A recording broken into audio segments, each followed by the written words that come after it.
ස්කන්ධය මත නිව්ටන් 3.5 බල දෙකක් යොදන ආකාරයේ රූපකථන දීලා තියෙනවා. එම එක් එක් අවස්ථාවල ස්කන්ධයට ලැබෙන තොරණ ආරෝහණ පිළිවෙලට සැකසෙයි. එතකොට දැන් ඔතන අපිට හොයාගන්න වෙනවා දැන් ওই ස්කන්ධයට වැඩිම බලය ක්‍රියා කරන්නේ කියලා. ඒ බලය වැඩිම තැන තමයි තොරණේ වැඩි වෙන්නේ. එතකොට බලය වැඩිම වෙන්න නම් එකම පැත්තට ක්‍රියා කරන්න ඕනේ. එතකොට මේ දෛසික දෙක එකතු වෙන්නේ. එතකොට ඕකේ වැඩිම එක එන්නේ D. මේකෙන් බලය එකම පැත්තට ක්‍රියා කරනකොට වැඩිම එක එන්නේ D.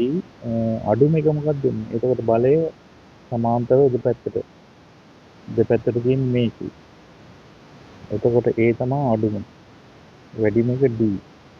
ඊට පස්සේ දැන් මෙහෙම ස්කන්ධය මෙහෙම තියෙනකොට අපි හිතමු මෙන්න මෙහිම බල දෙකක් ක්‍රියා කරනවා කියලා. ඊට පස්සේ තව අවස්ථාවක් ගමු මෙහෙම.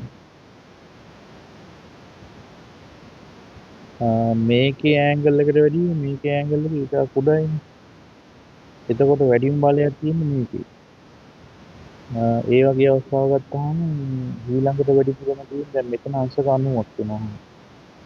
මෙතන ඊට වැඩිය ලොකු කෝණයක්. මේක තමයි කුඩාම කෝණය.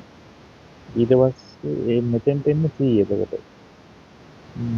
ඊට පස්සේ අංශක 91 එනවා. B එක. ඊට පස්සේ E එක එනවා.